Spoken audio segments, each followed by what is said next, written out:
नमस्कार दोस्तों, मैं हूं दिनेश केवरा। स्वागत है आपका न्यूज टाइम और एसएस न्यूज के साइमल कास्ट कार्यक्रम के अंदर। दोस्तों, कर्नाटक की राजनीति में बहुत सारे परिवर्तन बहुत तेजी से हुए हैं। वहां जहां डिप्टी सीएम जो पहले लक्ष्मण सावड़ी साहब थे, उन्होंने बीजेपी छोड़कर कांग्रेस ज्वाइन की। अथरी सीट उनको मिली वापस से। वही बहुत बड़ा उलटफेर तब होता है जब Jagdish Shettar, farmer CM of the Karnataka, जो बीजेपी सीनियर लीडर हैं, 67 की एज है उनकी, और ऑलमोस्ट मोर देन 40 इयर्स उन्होंने अपना डिवोट किया भारतीय जनता पार्टी के लिए। उनको बीजेपी ने एक्चुअली कहा कि तुम इलेक्टोरल पॉलिटिक्स से रिजाइन कर दो और किसी सीनियर पद पे केंद्र में आ सकते हो, जो उन्होंने रिफ्यूज किया।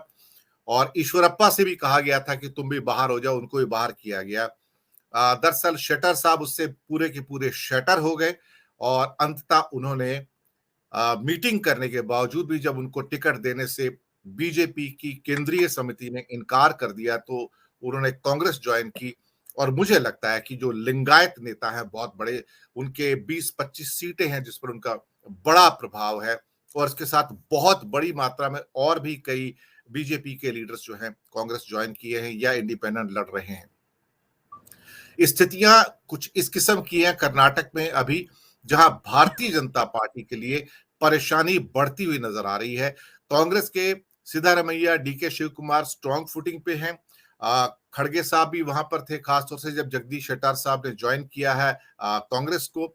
ये एक बड़ा झटका है भारतीय जनता पार्टी के लिए। जेडीएस एज यूजुअल साउथ खासतौर से इसे कहते हैं कि कर्नाटका में मजबूत है और उम्मीद है कि 25, 30, 32 सीटें लेने में कामयाब हो जाएगी। लेकिन इस बार कांग्रेस का स्प्रेड जो कि अच्छा दिखाई दे रहा है, उम्मीद की जा रही है विश्लेषकों के अनुसार कि दे विल डू वेल। और राहुल की भी कल एक रैली हो गई कोलार के अंदर ही, जहां पर मोदी सरनेम को लेकर सारा का सारा प्रॉब्लम हुआ था। इसी विषय पर चर्चा करने के लिए आज हमारे साथ कुछ प्रबुद्ध पैनलिस्ट मौजूद हैं। मैं उनका परिचय आपसे कराता हूं। पहली बार हमारे साथ न्यूज टाइम के मंच से जुड़ रहे हैं विश्वनाथ यलूरकर, बेलगांव से, और एएनआई से संबंधित हैं, बहुत सीनियर वरिष्ठ पत्रकार हैं। विश्वनाथ जी, आपका बहुत बहुत स्वागत है। नमस्ते सर। इसके साथ ही हमारे साथ जुड़ गए हैं डॉक्टर अनिल जैन जी, बहुत वरिष्ठ पत्रकार हैं। सर, आपका भी बहुत बहुत स्वागत है। हमारे साथ हैं चंडीगढ़ से इस समय Neha Shukla ji, assistant editor just TV, जो कि इंडियन डायस्पोरा को लगातार कैटर करती आई हैं। नेहा जी, आपका भी बहुत बहुत स्वागत है। और हमारे साथ पूना से जुड़ रहे हैं वरिष्ठ पत्रकार अनिल सिन्हा जी, बहुत बहुत स्वागत है सर आपका। सबसे पहले मैं आऊंगा विश्वनाथ जी आपके पास। आप कर्नाटक से ही हैं, बेलगांव से हैं, और एएनआई से आपकी एएनआई की बैकग्राउंड भी है। अभी कर्नाटक में क्या हालात हैं आपके हिसाब से? क्या इमर्जिंग सिनेरियो है जिससे कि कांग्रेस, बीजेपी और जेडीएस के लिए क्या सिचुएशन इमर्ज होकर आ रही है? विश्वनाथ जी। कर्नाटक में चुनाव अभी जो महाराष्ट्र जो चुनाव हुआ था, इस हिसाब से वो कर्नाटक में लागू कर रहे थे। अभी कर्नाटक में जो कांग्रेस और बीजेपी में टक्कर हो रही जा रही है, इसलिए जेडीएस को फायदा मिलेगा, क्योंकि जेडीएस वो किंग मेकर रहेगा इस टाइम पे। क्योंकि कर्नाटक में जो कांग्रेस का लीडर जो है, अभी कर्नाटक को फायदा मिल रहा है, क्योंकि कांग्रेस जो अभी फ्रंट पे जा रही है, तो जगदीश शेट्टर कांग्रेस में शामिल हो गए हैं, लक्ष्मण सवदी कांग्रेस में शामिल हो गए हैं, ऐसे और जो कर्नाटक भाजपा का बड़े बड़े नेता जो है वो कर्नाटक कांग्रेस में शामिल हो गए। तो अभी जो जो जगदीश शेट्टर जो है, अभी कल ही उन्होंने कांग्रेस ज्वाइन किया था। जो उनका सीट जो है, उनके जो एमएलए है, भाजपा के एमएलए जो उनके 20-30 साल का पुराना भाजपा से नाता जुड़ा हुआ था, भाजपा से, क्योंकि वो खुद ही आरएसएस से जुड़े हुए थे। सडनली उनको टिकट ना मिलने के वजह से वो कांग्रेस में चले गए। उनको फिर से बसवराज बोम्मई जी मीटिंग किया था, धर्मेंद्र प्रधान है वो भी मीटिंग में आए थे, प्रहलाद जोशी जी सर भी है, वो भी मीटिंग में जगदीश शेट्टर से मीटिंग करके वो चले गए थे। लेकिन उनकी बात वो ना मानने से वो अभी कांग्रेस में चले गए। वैसा ही अभी उप मुख्यमंत्री जो रहे थे लक्ष्मी सवदी, उनका भी ऐसा हुआ था। उनको महेश कुमटड़ी जो है कांग्रेस लीडर, पहले कांग्रेस में थे, उसके बाद में सरकार बनाने के लिए में बहुत उन्होंने 12 कैंडिडेट में जो फायदा कर कांग्रेस का रमेश जारकिहोली जो कैंडिडेट बाहर कांग्रेस के लेके गए थे, उसके बारे में रमेश कुमटड़ी जारकिहोली जो है उनका कैंडिडेट है महेश कुमटोली, उन्होंने भी आज फॉर्म भरा है कांग्रेस भाजपा की तरफ से।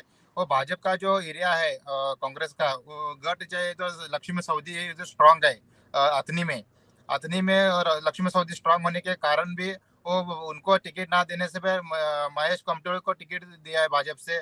और जो एमएलसी जो है, तो आप एमएलसी पे आपको मिनिस्टर बनाना करेंगे करके ऐसे भाजपा से हाईकमांड से उनका ये हुआ था, तो भी लक्ष्मी सवदी ने वो नहीं मुझे टिकट चाहिए करके वो पीछे पड़े थे। ऐसे अभी रमेश जारकिहोली बेलगाम के किंग मेकर बन चुके हैं, जो उन्होंने जो जहां जहां भी उनके कैंडिडेट भाजपा से दिए है उनको वहां पे ही देना पड़ेगा कि बेलगाम उत्तर में जो कैंडिडेट मिलना चाहिए था संजय पाटिल को, पिछले 2 बार वो भाजपा के एमएलए बन चुके थे, उनका टिकट नाकार दिया भाजपा ने। उसके बाद में प्रेजेंटली बेलगाम उत्तर का जो है अनिल बेनके जी, उनको भी भाजपा ने टिकट ना देकर उनका बहुत बड़ा नुकसान कर दिया। उधर लिंगायत समाज के जो डॉक्टर रवि पाटिल है उनको टिकट दे चुके हैं। उसके बाद में जो अभी रमेश जारकिहोली जो उनके तरफ से ये श्रीमंत पाटिल है कागवाड़ मतदार संघ से, उनको ही वो कांग्रेस से आ चुके थे भाजपा में, तो उनको ही वो टिकट दे चुके हैं। वहां से भाजपा के जो पुराने जो राजू कागे जो है, उन्होंने वो कांग्रेस ज्वाइन करने के बाद उनको कांग्रेस से टिकट मिला है। अभी पूरा बेलगाम डिस्ट्रिक्ट का देखने के जैसे 18 मतदार संघ है बेलगाम डिस्ट्रिक्ट में, उसमें से अभी हम देखना चाहिए कि भाजपा कितने बाजी मार सकते हैं और कांग्रेस कितनी बाजी मार सकते हैं। मेरे ख्याल विश्वनाथ से जी, भाजपा के पिछली बार लास्ट टाइम 18 सीट था बेलगावी में, उसमें 10 सीट बीजेपी के पास था, 8 सीट कांग्रेस के पास था। तो हाँ क्या सर, इस बार बेलगांव के अंदर जो एक ऐसा डिस्ट्रिक्ट है जहां सबसे ज्यादा सीट है बैंगलोर के बाद में, तो बेंगलुरु के क्या बाद है। वहां पर इस बार बीजेपी थोड़ा वीक नजर आता है क्या आपको? यस, तो बीजेपी थोड़ा वीक नजर आएगी क्योंकि पॉलिटिकल जो इशू हो गया है, जो कांग्रेस के लीडर जो भाजपा के लीडर है कांग्रेस में चले गए हैं और कांग्रेस के लीडर जो भाजपा में चले गए हैं, उस हिसाब से अभी जो माहौल जो बन गया है, कांग्रेस के सीट ज्यादा आने का चांसेस बहुत है। क्योंकि बेलगाम में जो खानापुर सीट है वहाँ पे भाजपा और कांग्रेस में लड़ी थी, और जो कांग्रेस की आई जीत के आई थी, वो टाइम पे भाजपा का भी जो एमएस का किंग मेकर था, एमएस का जो मराठी वोट जो है वो अपने अभी भाजपा को मिलेगा अभी, क्योंकि महाराष्ट्र जो एकीकरण समिति के जो पुराने एमएलए है अरविंद पाटिल, वो भाजपा में शामिल हो गया, क्योंकि उनको भी टिकट ना देने के वो भी नाराज हो चुके हैं। लेकिन उनका समझौता निकाल करके एमएलसी टिकट करके उनको बोल के बाद नहीं मत वो अभी भाजपा को सपोर्ट देना चाहिए। वहाँ पे भी कांग्रेस को एक बड़ा धक्का बैठेगा, ऐसा हमारे सर इलेक्शन में बन चुके हैं। वहाँ पे भाजपा आ जाएगा वहाँ पे एक चीज और खानापुर। थी विश्वनाथ जी, अभी ये आपका नॉर्थ कर्नाटका जो कि बॉम्बे कर्नाटका है, जहां पर बेलगाम है, बीजापुर है, गुलबर्गा और बीदार, ये महाराष्ट्र को टच करते हैं। हाँ, यहाँ पे बहुत प्रॉब्लम चल रही है महाराष्ट्र और कर्नाटक में, और एनसीपी अपने कैंडिडेट खड़ा कर रही है 40। तो ये एनसीपी शरद पवार का पार्टी जो है, वो किसका वोट काटने जा रहा है इसके अंदर यहाँ पर? यहाँ पे जो भाजपा का वोट काटेगी एनसीपी है, तो बेलगाम में एक ही कैंडिडेट वो ना देते हैं, इसलिए बेंगलोर में जैसे मंड्या में वो जो उनका उधर प्रभाव ज्यादा है, वहाँ पे वो कांग्रेस को फायदा हो जाएगा, वो भाजपा के वोट खाएंगे वो तो इसका एनसीपी। मतलब भाजपा के वोट एनसीपी खाने जा रही है, और 40 सीटें जो है ऑलमोस्ट खड़ा कर रहे हैं वो एनसीपी के शरद पवार के। एक चीज और पूछनी थी, ये हुबली धारवाड़ के अंदर ये खास तौर से जब जगदीश शेट्टार अगर लड़ेंगे आके कांग्रेस की ओर से, तो वहां पर तो बीजेपी अभी तक 7 में से धारवाड़ में 5 सीटें थी और कांग्रेस के पास 2 सीट थी। तो वहां पे कितना फर्क पड़ सकता है ये धारवाड़ एरिया के अंदर? ये मेरे लिंगायत प्रमुख रहे हैं जगदीश फिफ्टी शेट्टार। फिफ्टी हो जाएगा धारवाड़ में, जगदीश शेट्टर के 50-50।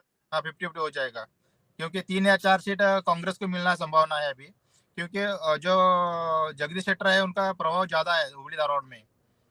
भाजपा क्या था पहले, उसके बाद में उनके ओवन वोटर्स है हुबली धारवाड़ दावणगिरी गदग, वो जो सराउंड एरिया जो है ना, उनका ज्यादा प्रभाव देना चाहिए। जगदीश शेट्टर को जो है ज्यादा कांग्रेस से वोट मिलेगा वहाँ पे।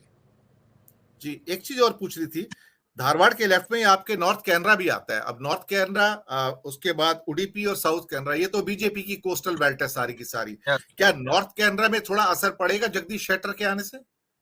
नहीं नहीं, कुछ असर नहीं पड़ेगा वहाँ पे, क्योंकि वो मतदार संघ अलग ही है। क्योंकि कारवार है, उडुपी है, मंगलूर है, उसके बाद भटकल है, वो कोस्टल एरिया वो अलग से है। तो हुबली धारवाड़ जो है अपना गदग एरिया है, गदग आएगा, जी दावणगेरे है, हरियर, जो यो बेल्ट अलग है, वो उनको मानने वाले बहुत लोग हैं कि लिंगायत समाज का जो प्रभाव जो है, ज्यादा लोग तो ये बेल्ट में ज्यादा आते हैं, हुबली धारवाड़ यही और यही मैं गदग। आपसे यही मैं विश्वनाथ जी पूछ रहा था कि लिंगायत का प्रभाव जो है लोअर बॉम्बे कर्नाटका में और सेंट्रल कर्नाटका जैसे कि गडग है, हाँ हावेरी है, आपका दावनगिरी है, शिमोगा है, चित्रदुर्गा यहाँ पे ज्यादा है। तो यहाँ हाँ। पे आपको लगता है कि इनका जो खास तौर से राहुल गांधी की मीटिंग हुई थी लिंगायत मठ से जो उनके प्रमुख थे और खासतौर से जगदीश शेट्टर जो खासतौर से अभी उनमें आए हैं, तो यहाँ पर कितना प्रभाव पड़ेगा बीजेपी छोड़ने से शेट्टर साहब के? बीजेपी को इतना प्रभाव नहीं पड़ेगा, क्योंकि उनका रिलेशन जब कैंडिडेट से या जनता से जो बना हुआ है। जगदीश शेट्टर जो एरिया में रहते हैं, लिंगायत समाज में रहते हैं, वो बनेजकर और पंचमशाली लिंगायत, वीर लिंगायत समाज, उसमें बहुत अलग अलग से समाज है। वो बनेजकर समाज में जो उनके लीडर्स जो है, उनका ज़्यादा प्रभाव बनेगा, क्योंकि अभी हुबली धारवाड़ में विनय कुलकर्णी भी है, कांग्रेस से वो कैंडिडेट बन चुके हैं, वो एमएलए मिनिस्टर बन चुके हैं। उनका भी थोड़ा प्रभाव ज़्यादा है वहाँ पे, विनय कुलकर्णी का। उसके बाद में जो हुबली धारवाड़ में है, उसके बाद में गदग में भी बीजेपी कैंडिडेट थे। अभी वो थोड़ा बहुत वोटिंग का डिस्ट्रीब्यूटिंग हो जाएगा थोड़ा बहुत। और बेलगाम में भी जो है, बागलकोट, विजापुर, जो सऊदी का जो मैन बोले तो जानने वाले बहुत लोग हैं, सऊदी को भी, वो भी उधर भी थोड़ा बहुत चेंजेस होना पड़ेगा सर। और इसके अलावा साउथ कर्नाटक में या जो ईस्टर्न कर्नाटक है नीचे साउथ ईस्ट में जहाँ कोलार है, बैंगलोर है, वहां पे कोई चेंज आपको होता नजर आ रहा है वोटर की प्रेफरेंस के अंदर? हो चेंज होएगा सर, क्योंकि भाजपा के जो नाराज आमदार है, वो कि पहले से ही भाजपा से तरफ से बहुत साल से पुराना नाता है। ईश्वरप्पा जी है, उसके बाद में और बहुत ही ऐसे भाजपा से आमदार को टिकट ना मिलने से बहुत नाराज हो चुके हैं। वो भी कांग्रेस से या खुद का पक्ष छोड़ने के बाद रिटायरमेंट लेना चाहे, रन में ले चुके हैं, लेकिन कांग्रेस को थोड़ा सपोर्ट करेंगे वहाँ पे। डीके शिव कुमार जो है, अभी तीसरी यादी जो निकाल चुके हैं, उसके बाद में डीके शिव वो पूरा किंग मेकर बनना चाहते हैं वहाँ पे।